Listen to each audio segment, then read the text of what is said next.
Assalamualaikum warahmatullahi wabarakatuh. Selamat pagi anak-anak.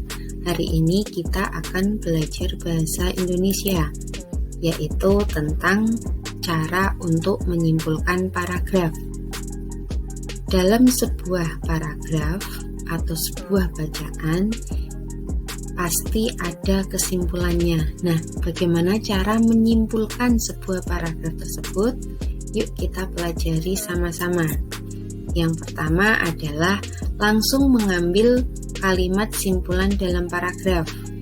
Kalimat simpulan biasa ditandai dengan kata jadi, atau dengan demikian, atau oleh sebab itu, atau oleh karena itu, atau maka dari itu, dan juga lain-lain.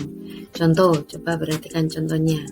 Salah satu jenis coklat adalah kompon cokolate. Coklat ini memiliki rasa manis dan harganya juga cukup murah. Selain itu, proses pembuatannya juga termasuk mudah. Jadi tak heran kalau kompon cokolate termasuk coklat yang sering dan banyak dikonsumsi. Perhatikan paragraf ini ya, paragraf di atas.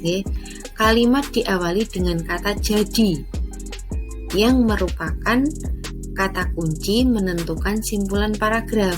Nah ini, ada kata-kata jadi, berarti ini merupakan simpulan paragrafnya. Jadi tak heran kalau kompon cokolate termasuk coklat yang sering dan banyak dikonsumsi. Berarti kesimpulannya apa? Ya ini, kompon cokolate merupakan coklat yang sering dan banyak dikonsumsi. Cara yang kedua yaitu menggabungkan antara kalimat utama dan kalimat simpulan yang biasanya berada di akhir paragraf. Contoh, acara tahun baru selalu dirayakan dengan meriah.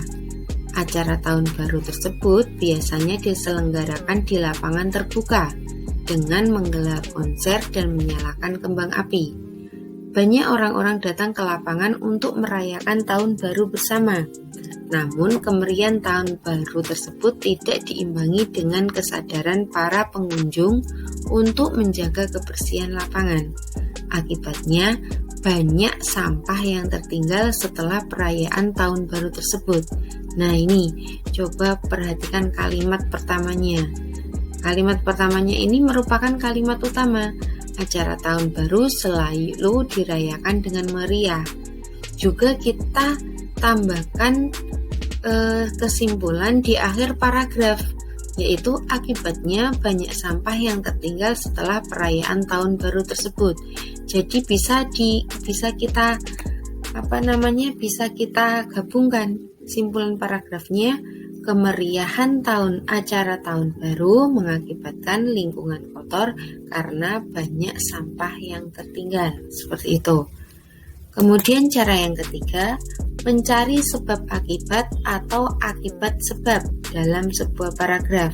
Contoh, penggunaan plastik yang semakin marak menjadi masalah lingkungan yang tidak kunjung usai. Plastik adalah bahan anorganik yang tidak ramah lingkungan. Hal ini disebabkan sifat plastik yang tidak mudah hancur dan terurai oleh tanah. Butuh waktu beratus-ratus tahun hingga plastik terurai dalam tanah. Nah, akibat dari kalimat ini, kasus ini akibatnya adalah penggunaan plastik yang semakin marak menjadi masalah lingkungan. Sebabnya apa? Plastik sulit diuraikan oleh tanah. Jadi kalimat kesimpulannya, penggunaan plastik yang semakin marak menjadi masalah lingkungan karena limbah plastik sulit diuraikan oleh tanah. Gitu. Kemudian cara yang keempat, jawaban dari ide pokok. Berarti kita harus mengetahui ide pokoknya terlebih dahulu. Contohnya, penyebaran akan semakin berbahaya jika sudah ada di dalam tubuh kita, seperti di dalam darah atau rambut. Jika terus-menerus terkumpul di tubuh, maka proses pertumbuhan dan perkembangbiakan kita akan terganggu. Selain itu, pembentukan tulang, perkembangan otak, dan saraf pun akan mengalami gangguan. Ide paragraf di atas adalah dampak pencemaran yang masuk ke dalam tubuh. Nah, dari ide pokok tersebut bisa dibuat pertanyaan. Apa dampak pencemaran yang masuk ke dalam tubuh? Jadi kesimpulannya bisa kita buat. Jadi kita dapat memperoleh kalimat simpulan dengan menjawab soal di atas, yakni dampak pencemaran yang masuk ke dalam tubuh adalah terganggunya pertumbuhan, perkembangan, pembentukan tulang, perkembangan otak, dan saraf. Seperti itu. Nah, kesimpulan yang baik itu berisikan pesan yang ingin disampaikan kepada pembaca. Kemudian, inti sari dari tulisan. Jadi, sebuah tulisan pasti ada intinya. Kemudian, dimulai dari khusus ke umum.